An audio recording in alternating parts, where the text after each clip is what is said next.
So, ito po ay mga sirkumstansya na kailangan tingnan. Pero nonetheless, we will not assume na mayroong foul play.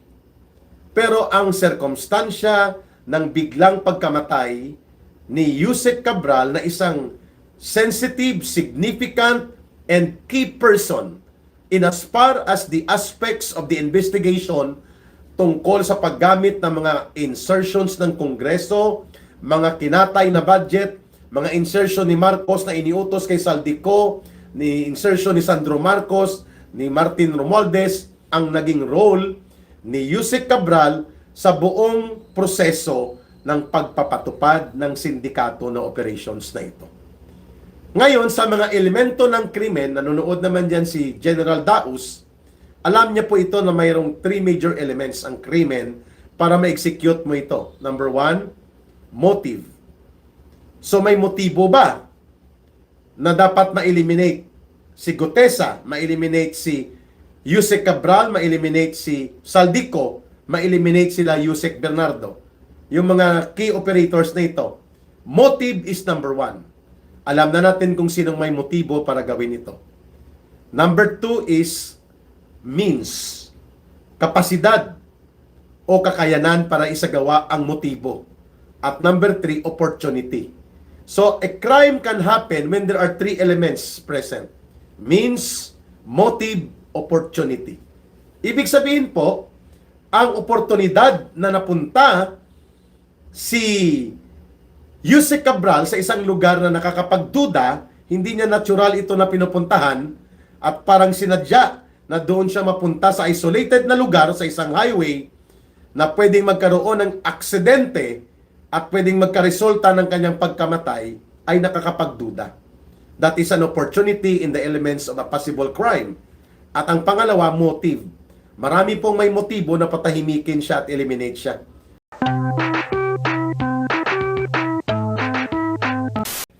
Mga kababayan, madaling araw po ay ginulantang ang ating bansa ng isang kalunos-lunos na balita.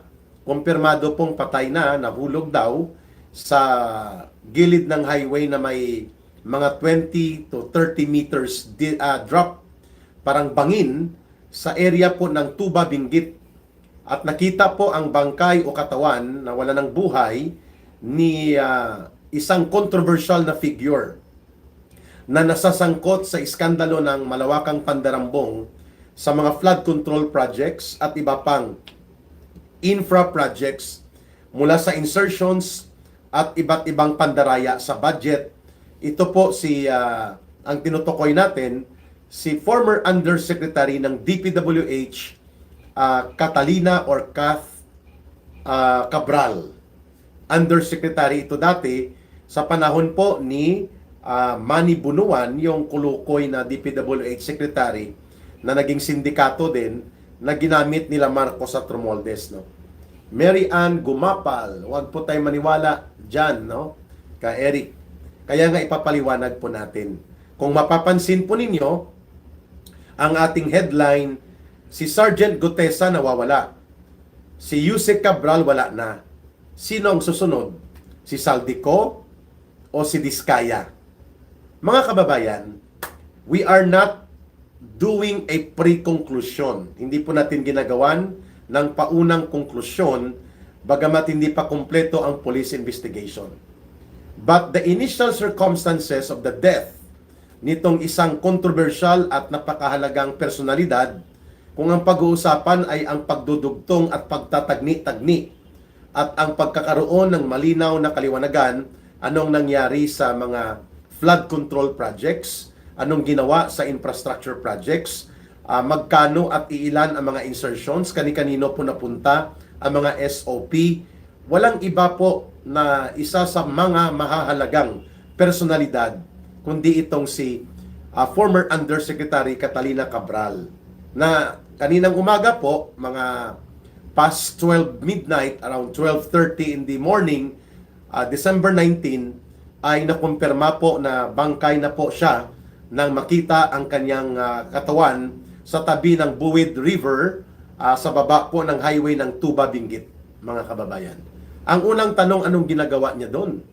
Taga Maynila po ito, taga Quezon City ito, nakatira si Yusek Cabral. What was she doing with her driver doon po sa Northern Luzon, sa Cordillera area, mga kababayan? Okay?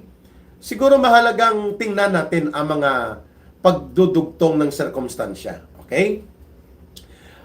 Ang ulat nagsasabi na ayon kay former Undersecretary Yusek Bernardo ng DPWH na naging bagman din po ni Bunuan at nila Marcos kasama si Saldico, ang isang nagko-control ng mga records sa computer o sa mga dokumento, kung ano-anong mga insertions, kanino nang galing, sino-sino mga kongresista, senador at opisyal sa ilalim ng gobyerno ni Marcos at Romualdez ang nagsagawa ng mga insertions mula po sa 2023 budget, 2024 at 2025. Kompleto ang records na mayroon po si Yusek Cabral, sapagkat siya ang pinuno ng DPWH bilang Undersecretary for Planning, Project Management, and Project Supervision, na kung saan dumadaan po sa kanyang opisina at siya din po ang naglalakad ng mga dokumento patungkol sa mga maniobra kung paano katad-katadin ang mga insertions. So sa payak at simpleng pagpapaliwanag, si Yusek Cabral po ay nagsisilbing isa sa mga key operators. Kung si Bunuan ang conduit ni Marcos at nila Romualdez sa loob ng DPWH, sapagkat siya po ang Department Secretary, ang mga trusted operators ni Bunuan, itong si Yusek Bernardo at itong si Cabral. Si Cabral po ang nagko-control ng records. Ayun.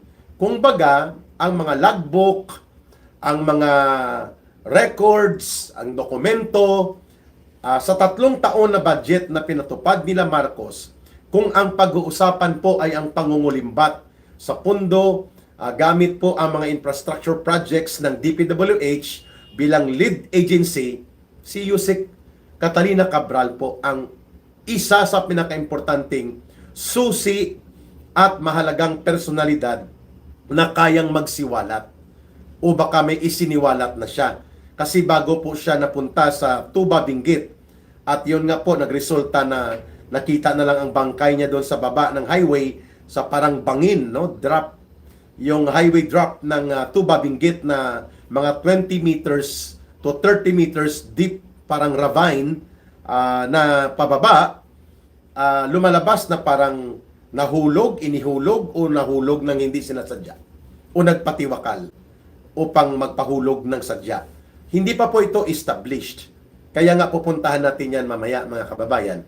Pero i-establish muna natin ano ang kahalagahan ng personalidad na ito, bakit napakahalaga din po na magiging epekto kung mawawala ito o kung magpapatuloy sana ang kanyang pagsisiwalat.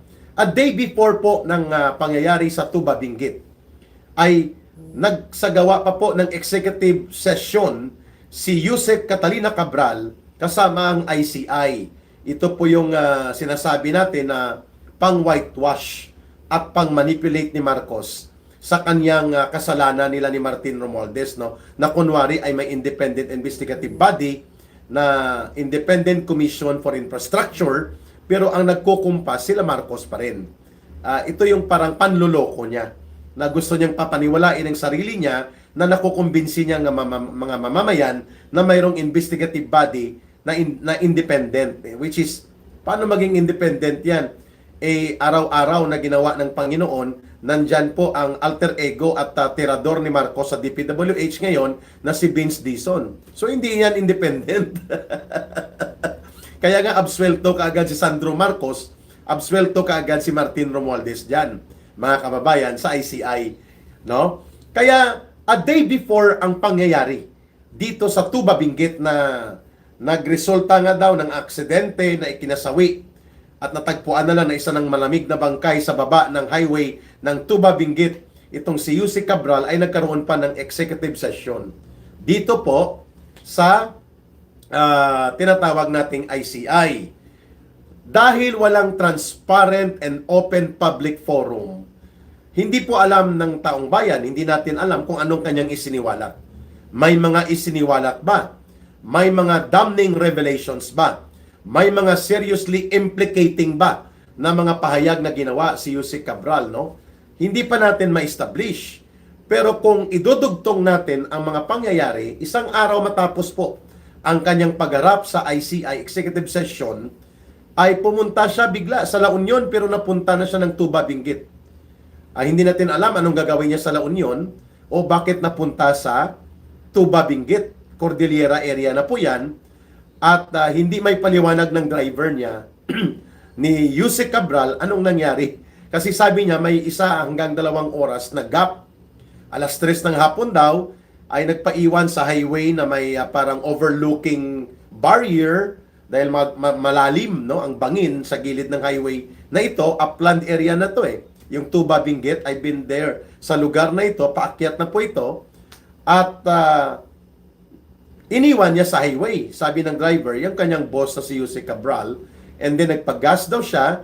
Nang binalikan niya, mga mahigit 1 oras. So matagal po yung 1 oras, no? Mga kababayan, hindi natin alam anong nangyari doon. Pero kung ikaw ang personal driver at wala kayong kasama, magdadalawang isip ka na ganoon katagal kang mawawala, no? Unless 1 oras, pag sinabing 1 oras, siguro mga 60 kilometers away ang pinakamalapit na gas station, main highway po ito. Hindi naman po siguro ganoon kalayo. Baka mga 10 kilometers away may gas station na kung totoong nagpa-gas up lang. At pangalawa, kung nagpa-gas up lang at mga 10 kilometers to 15 kilometers lang, within 20 minutes makakabalik siya. Bakit umabot ng mahigit 1 oras? And then alas 5 na niya inireport. So that there are 2 hours gap, mga kababayan, no? Na makikita mo. Bubi Bolivar watching from Suoc, Arevalo. Thank you, Bubi. Kababayan ko ito si Bubi, ano? Salamat sa panonood ninyo, Rhea Aguilar and Bak Azimuth, no? Ang ipinagtataka natin, gabi na po nahanap, no, mga 8 o'clock na. So the gap, the number of hours na nawala po ng walang anumang report kung anong naging activities ni Yusek Cabral ay nakakapagbigay po ng pagdududa. A highly suspicious situation. May pumunta ba upang siya ay saktan? Siya ba ay inattempt na i-hold up at nag-resist siya? Inihulog siya doon sa bangin? O ano pong ginawa sa kanya? At dahil highway ito, mayroon bang mga CCTV camera na nakadeploy? Kasi usually mga highway may mga camera yan, no? Pero dahil ito po ay Cordillera area na, baka malalayo ang gap ng mga CCTV camera. Kung ito ay long highway up to the Benguet and papuntang Abra, may lusutan yan mga kababayan. So, isang katanungan po, anong ginagawa nila doon sa Tuba Benguet? Bakit siya napunta doon? Pwede naman siyang magliwaliw o mag-relax kung siya ay stress mentally and psychologically sa Baguio City. General Daus, magandang umaga at salamat at nanonood po kayo, General Daus. So, number 1 po yan, na tanong, what was Yusek Cabral and her driver, what were they doing sa Tuba Benguet? Sabi ng driver niya, papunta sila sa La Union. La Union is lower in the location from Manila. Malalagpasan mo na ang La Union kung nasa Tuba Benguet na sila. Di po ba? So, big question mark. Pangalawa, ang walang indicator po na si Yusek Cabral ay parang nagigipit na ng kanyang sitwasyon. At parang normal naman, sabi ng driver niya, ang kanilang mga conversation habang sila ay bumabagtas. Although may portion doon sa interview na earlier, nang pababa sila papuntang La Union, baka nag-long drive, hindi natin alam, tumigil daw sila dito sa lugar na ito na parang may overlooking at malalim na bangin pero may barrier. At doon po umuupo-upo daw si Yusek Cabral. No, kung pakikinggan mong kwento na ito, parang sinasize up ni Yusek Cabral kung magpatiwakal siya, lumundag siya, tumalon, mamamatay ba siya? Ganon po ba ang observation ng driver? Kung ganon ang kanyang initial na pagtingin, na sinabihan pa niya si Yusek Cabral na wag ka po dyan ma'am, baka mahulog ka, at nasita daw sila ng pulis dahil bawal daw dyan doon magstay dahil highway yon. O bakit hindi siya nagkaroon ng precaution o pag-iingat? Bakit pa niya iniwan ng ganong katagal? 1 hour mahigit, and then ang paghahanap nagsimula pa mga alas 5 or alas 7 na kasi nag-report pa siya sa Tuba Police Station o sa Tuba Police Office. Ayan. So, ito po ay mga circumstansya na kailangan tingnan. Pero nonetheless, we will not assume na mayroong foul play.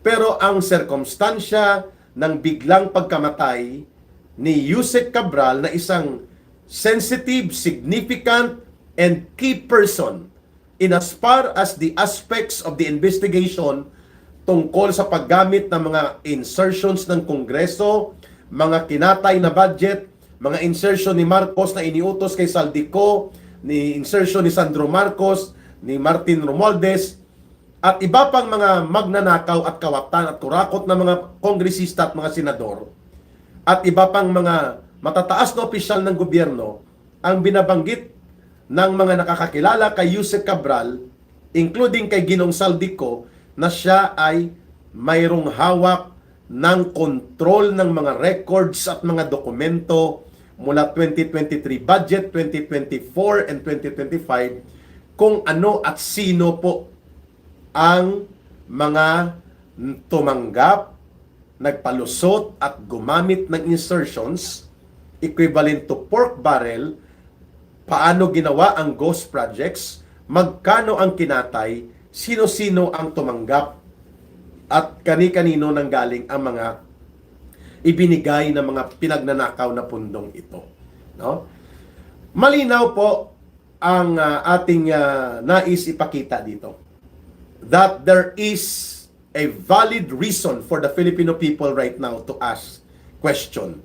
Bakit ang mga tao na mayroon pong kinalaman at nalalaman patungkol sa malalim at malawak at malubhang kasindikatuhan na naganap sa pagnanakaw ng mahigit 1.4 trillion pesos na mga flood control projects, among others, not even included pa ang ibang infra projects na ipinatupad ng DPWH, ay bakit nawawala po sila?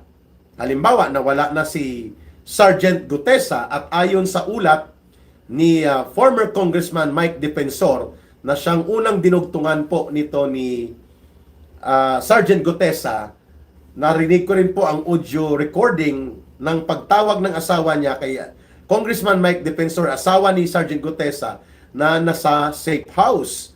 At hindi niya alam ano na ang kalagayan ni Sergeant Gutesa sapagkat parang ito ay nakakulong at siya po ay hindi na makontak direkta ng kanyang asawa at ng kanyang pamilya. Si Sergeant Gutesa po ay kinumpirma ni Saldico na isa sa kanyang tauhan na kanyang nagamit sa pag-deliver ng sinasabi niyang mga mali-malitang bilyon-bilyon. 25 billion kay Marcos, 25 billion kay Martin Romualdez, at iba pang mga deliveries. Mga kababayan, at nagpapakita na sa mga tauhan ni Saldico, isa si Sergeant Gutesa na nagamit niya upang maging tagapaghatid, tagapagtago ng mga pera hanggang sa pag-identify kung saan ipinahahatid ang mga pera na according kay Saldico ay kinulimbat na partida nila Marcos at Romualdez. Nang si Sergeant Gutesa po ay lumutang sa Senado, ito ay binigyang mali siya at kinat out nila Tuta Soto at nila Ping Lacson. At hindi na nila pinagsalita pa, pinagdudahan pa, at inatake pa ang kanyang integridad at kredibilidad bilang witness. Instead na pakinggan ang kanyang kwento. And then all of a sudden, nawala na si Sergeant Gutesa. And now we have received information, according sa kanyang asawa, na hindi na po nila nakokontak si Sergeant Gutesa. May last silang data na ito ay nasa isang safe house, nakatawag pa sa kanya, subalit naputol na ang communication line. Ayun. And then sinundan po ng pagsisiwalat ni Ginong Saldico na itong si Sergeant Gutesa ay maraming involvement sa pagdi-deliver ng bilyon-bilyon na pera. doon sa Aguado Street, sa Malacanang yan, doon sa Maynara Street, dito po yan sa Forbes, sa bahay ni Martin Romualdez, number 42 McKinley Road, at pati po sa iba pang mga addresses. At pati sa pagtransport, at pati pagbodega ng mga pera na umabot sa bilyon-bilyon na mga partida sa pagnanakaw at pangungulimbat ni Romualdez at ni Marcos. At doon isiniwalat din ni Saldico na hindi na siya babalik muna sa Pilipinas sapagkat noong March pa, bago siya umalis at magpagamot sa Estados Unidos, according to him, pinagbantaan na ang buhay niya ni Martin Romualdez na babarilin siya ni Romualdez kapag siya ay nagsalita tungkol sa operations nila sa pangangatay at pangungulimbat ng pundo. Ibig sabihin po, there was a warning given by Martin Romualdez na nagbibigay ng babala na papatayin nila o niya mismo si Saldico kapag ikinanta niya ang buong operations ng sindikato. Yan. Sabi ni General Daus, nawawala ang mga computer files ni Yusek Cabral kay Eric at sa ICI nakakuha lang sila ng konting files na ibinigay pa ni Congressman Libeste. So sana malaking tulong talaga sa investigasyon kung makukuha ang mga cellphone, flash drive, external hard drive at computer files na ito. At nagpabalat bunga itong si Ombudsman Boying Rimulya na pinapasecure daw niya sa mga pulis ang cellphone at computer kung mayroon man si Yusek Cabral doon sa pinangyarihan ng krimen o ng insidente o ng tagpo ng bangkay niya, mga kababayan. Thank you sa mga nagbibigay ng babala na mag-ingat din si Ka Eric. Maraming salamat po sa inyong concern and I appreciate ang inyong mamalasakit para sa kaligtasan din po ni Ka Eric. So, binanggit na ni Saldico na mayroon pong banta ng pagpatay si Martin Romualdez. Babarilin eh. Alangan namang water gun ang gagamitin ni Martin Romualdez pag bumaril ito. Di po ba? Hindi naman po ganun katawa-tawa at komedi ito, no? Si Saldico ay inner sanctum. Ibig sabihin po, nasa inner circle siya ng buong sindikato ni Marcos at Romualdez. Kaya gusto siyang patahimikin. And in all the video revelations serving as the testimony of Saldico, binabanggit niya ang pagbabanta sa buhay niya at kaligtasan niya pati ng kanyang pamilya. Kaya nga pati itong asawa ni Martin Romualdez kumukontak sa pamilya ni Saldico upang i-trace siya kung saan siya ngayon. At binanggit din ni Saldico na sa tingin niya ay talagang papatayin na siya. Kaya nga siya nagdesisyon na magsagawa nitong mga video installment release ng kanya mga testimony, mga kababayan.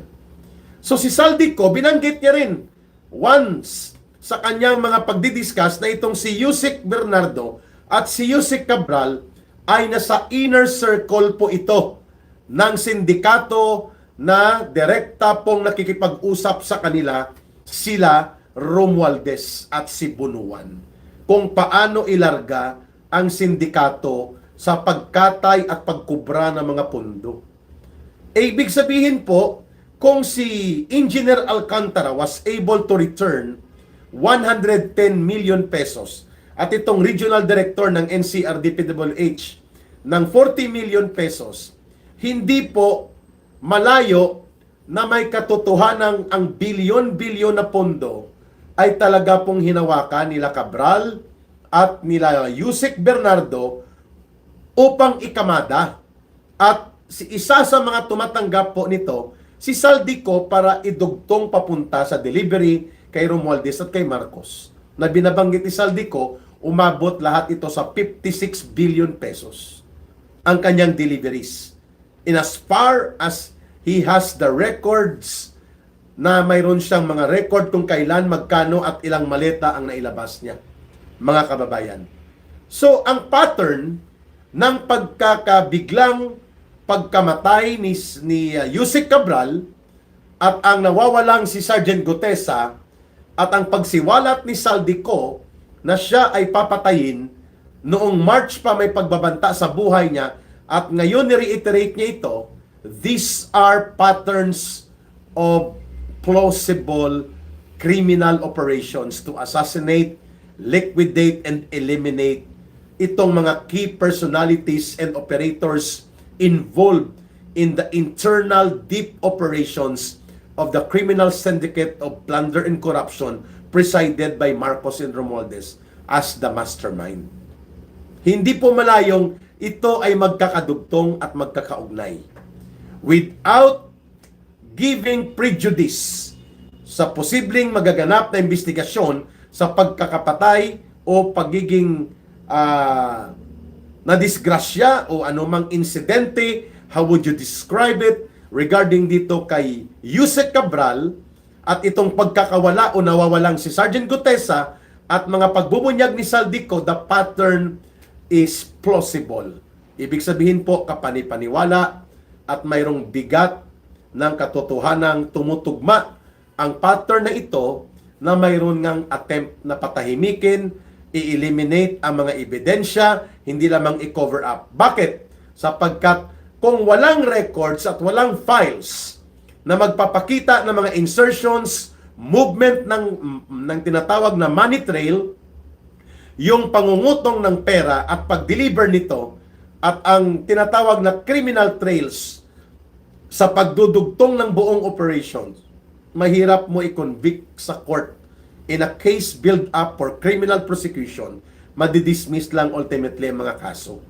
At syempre, ang pinaka-immediate beneficiary dyan, mapuputol o makakat out po ang role ni Marcos at Romualdez kapag nawala itong sinasabing si Yusek Cabral ay mayroon po siyang direktang pakikipag-involve sa mga transaksyon sa maraming kongresista, hindi lamang kay Saldico at pati na kay Martin Tambaloslos and even dito kina dating Yusek sa DOJ na itinuturo allegedly as bagman ni Marcos na si Jojo Cades.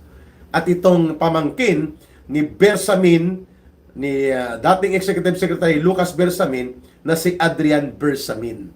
So, very sensitive and very significant po ang naging role ni Yusek Cabral sa buong proseso ng pagpapatupad ng sindikato na operations na ito. Ngayon, sa mga elemento ng krimen, nanonood naman dyan si General Daus, alam niya po ito na mayroong 3 major elements ang krimen para ma-execute mo ito. Number 1, motive. So may motibo ba na dapat ma-eliminate si Gutesa, ma-eliminate si Yusek Cabral, ma-eliminate si Saldico, ma-eliminate sila Yusek Bernardo. Yung mga key operators na ito. Motive is number 1. Alam na natin kung sinong may motibo para gawin ito. Number 2 is means. Kapasidad o kakayanan para isagawa ang motibo. At number 3, opportunity. So, a crime can happen when there are 3 elements present. Means, motive, opportunity. Ibig sabihin po, ang oportunidad na napunta si Yusek Cabral sa isang lugar na nakakapagduda, hindi niya natural ito na pinupuntahan at parang sinadya na doon siya mapunta sa isolated na lugar, sa isang highway na pwedeng magkaroon ng aksidente at pwedeng magkaresulta ng kanyang pagkamatay, ay nakakapagduda. That is an opportunity in the elements of a possible crime. At ang pangalawa, motive. Marami pong may motibo na patahimikin siya at eliminate siya. That includes Marcos, Romualdez, and the rest of na nakadeal o nakatransaksyon niya na matataas na opisyal ng gobyerno. Klaro. At ang number 3, kapasidad or means.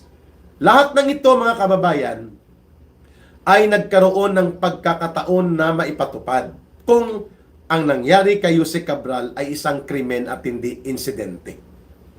So malinaw na ito po ay nakakadugtong din sa pangyayari na pilit na pinapatahimik na rin at kinakat out at hindi na makapagpatuloy ng kanyang revelation si Sergeant Gutesa na nagdulot hindi lamang ng epekto sa kanyang pamilya kundi sa iba pang mga security aides ni Saldico na umatras na rin na mag-testify At dahil nga dyan, isasarado na ni Ping Lacson at ni Tuta Soto ang Moro-Moro Senate Blue Ribbon Committee nila at ganoon din ang ICI.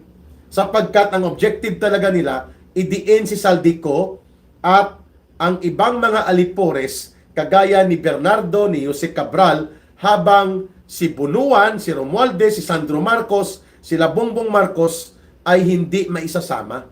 At ang mga diskaya ay ididiin, ngunit may mga contractors na isasalba nila. That is the game plan.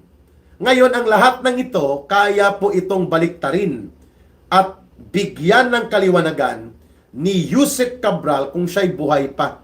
Sapagkat inaamin mismo ni Saldico, inaamin mismo ni Yusek Bernardo na ang mga files, records ng mga transactions, ng kasindikatuhan, ng pangungulimbat, ng mga insertions mula 2023, 2024, 2025, saan ginamit, paano ginamit, magkano ang partidahan, kanino nanggaling ang partida, kanino napunta, lahat ng ito alam ni Yusek Cabral.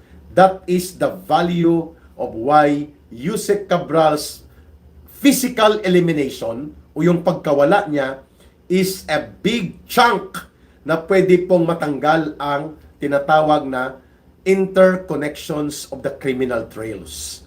Yung pagdudugtong ng linya ng pruweba ng krimen ay pwedeng maputol po sa pagkawala ni Yusek Cabral. Yan ang pinakamalaking motibo. At alam nyo na kung sino po ang may pinakamalaking motibo. Di po ba? Kailangan pa bang i-memorize yan, mga kababayan? Kaya tayo nag-live. Kaya kailangan natin itong pag-usapan. Bagamat inuulit ko, hindi natin pinapangunahan ang investigasyon ng mga pulis. Wala pa pong autopsy or medico-legal report kung may bagok sa ulo, may contusions, may iba pang mga blunt objects injury na dinulot sa katawan niya. Wala pa po. Wala tayong nakikita o naririnig na update.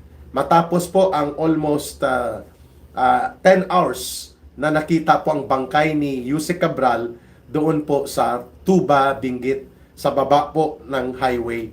Na what more credible and believable a crime would be na hindi krimen ang iyong ipapalabas kung papalalabasin mo ito na aksidente.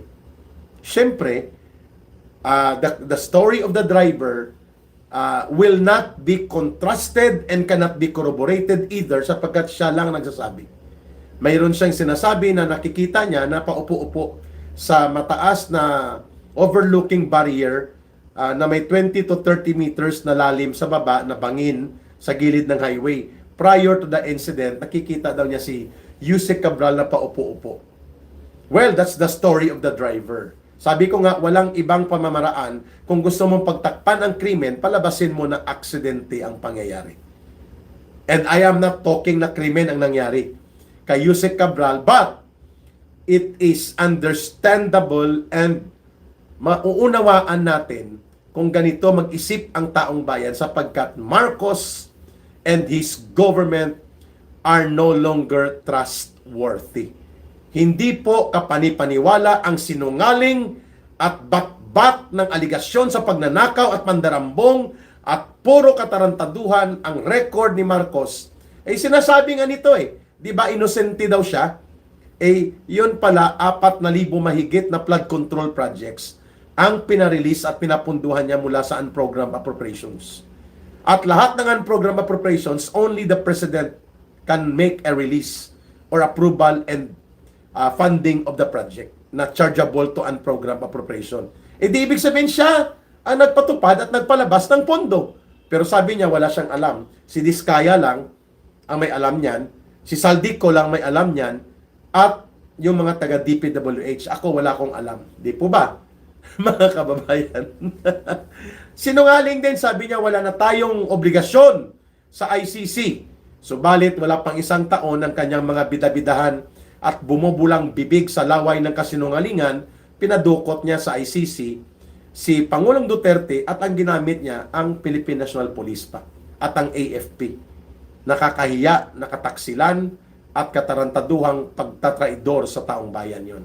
Ibinenta niya ang soberanya at pinagtaksilan niya ang mamamayan at ang sarili niyang mamamayan na si Pangulong Duterte, who is a Filipino, pinatapon niya at tinakulong ng illegal doon po sa ICC na isang bogus entity. Hindi na makalabas ngayon si Pangulong Duterte, mga kababayan. Under review ito sa Supreme Court ang kanyang ginawa, no? Baka ma-black ayan na naman siya dito sa Supreme Court. Sinungaling itong si Marcos, sabi niya, hindi ko sinusuportahan ang impeachment laban kay Vice President Sara Duterte. She's just a storm in a teacup. Wow. What a figure of speech. Kulukoy, no? Pero wala pang 3 buwan, ang numero 1 nagpirma para magkaroon ng impeachment na bogus at sinuhulan laban kay Vice President Sara Duterte, si Sandro Charis Marcos. And then, nagpa-press con si Bongbong Marcos. Akala niya tuloy-tuloy na matatanggal si Vice President Sara Duterte kasama si Martin Tambaluslos sa press conference nila. Na halos tuwang-tuwa si Martin na nakikinig, na bidang-bida siya. Ito, ngayon, sumambulat at nakita na marami pala ang dahilan kung bakit bumabaha ang buong Metro Manila, ang buong paligid ng Central Luzon halos, at bahagi ng Southern Tagalog at iba pang bahagi ng bansa dahil walang flood control na ang sinasabi nila 9,000 na ang nakompleto nila. Nagbubula ang bibig ni Marcos at ni Bunuan sa pagsisinungaling. We have completed 5,500 flood control projects and more will be completed in the next months to come. Wow! Dumating ang sunod-sunod na pag-ulan. Lunod ang mahigit 10 bilyong Pilipino na lulunod sa baha. Linggo-linggo na mga pagbaha. Yun pala, 1.4 trillion pesos ang pinagnanakaw sa flood control projects. At itong si Yusek Cabral ay mayroon pong crucial, significant, and very principal participation in as far as records, custody, liaising, and coordination of projects and programs plus mga pundo na ipag-distribute, kamadahin kasama si Saldico. Sana po ay magsagawa ng panibagong video release si Saldico upang ipakita niya kung paano ang kanilang working interaction ng Kongreso, ni Tambaluslos, ni Saldico, at ng mga tauhan ni Marcos kay Yusek Cabral, kagaya po ng kanilang transaksyon din kay Yusek Bernardo at pati po kina Engineer Alcantara. So, si Saldico is validated ang kanyang claim ngayon na mayroong actual at real na mga hakbang na siya ay patahimikin na rin. Kaya, sabi ni Christine Pitogo, how many more lives to be sacrificed for their greed? Tama ka, Christine. Tama ka dyan sa iyong sinasabi. Kaya nakakabahala po ito sapagkat kayang-kaya na ipatupad ang mga kademonyuhang ito sakaling ma-prove na mayroon pong intervensyon na nangyari at hindi ito suicide the way it is being projected right now initially by the driver sa kwento niya na parang nawawala sa sarili si Yusek Cabral na paupo-upo siya sa isang elevated barrier ng highway na may malalim na bangin sa gilid. Kung hindi ito suicide na hindi nga tinatanggap ngayon ang tsorya na yan ng mga mamamayan, this is another major debacle. No? Isa itong mayor na sambulat ng iskandalo na indeed the cover-up in order to cut off and eliminate the trails of crimes of plunder and corruption na hindi makadugtong kay Marcos at kay Romualdez ang mga paper trails, ang mga money trail exposition at revelations at mga testimonya nila Gutesa, nila Saldico at nila Yusek Bernardo at iba pang sangkot, di bali nang gumawa ng karahasan para lamang mapagtakpan ang naunang krimen. And that is worse than an evil itself in the first degree. Because 2 degree ng kademonyuhan po yon. Gumawa ka na ng katarantaduhan sa pagnanakaw at ikaw ay nagsasagawa pa ng cover-up at may mga buhay kang isinasakripisyo, mga kababayan. So, magandang bantayan po natin ito, mga kapanalig, kasuki at tagapagsuporta ng Ka Eric Celis YouTube channel at ng ating Ka Eric Jeff Celis Facebook Live. I'll try to go back sa live mamaya, no, kaya inaantay natin ng iba pang balita mamaya 9:30 or 9:45 ng gabi. Pero maraming salamat pa rin at tinatangkilik nyo ang ating live stream dito sa Ka Eric Celis YouTube channel at sa Ka Eric Jeff Celis Facebook Live. Deeply appreciated po yan ni Ka Eric. At sana po ay i-like, i-share, i-promote nyo rin po ang mga video upload analysis po natin sapagkat doon po ay nagkakaroon tayo ng tuloy-tuloy na pagpapaliwanag at pagbibigay ng pag-aangat ng kamalayan sa ating mga mamamayan. The more views that we can generate sa videos, the better for our advocacy at nakakatulong din po kayo sa ating channel. Merry Christmas to each and everyone and to your family. At nawa po'y maging malakas pa rin ang ating paniniwala that the situation may sometimes seem so desperate, but definitely, it is far from being hopeless. Mga kababayan, mahalin po natin ang bansang Pilipinas. Walang ibang magmamahal nito, kundi tayo ring mga Pilipino. Let us always pray to God na maging mabilis sana ang reforma at pagbabago at transformasyon sa gobyernong nabubulok dahil we don't deserve this kind of an evil government led by Marcos and Romualdez. We deserve better than this. Sa mapayapang pamamaraan, sana po ay mapukaw natin ang diwa ng pagiging tunay na Pilipino, ng sambayanang Pilipino na ating minamahal.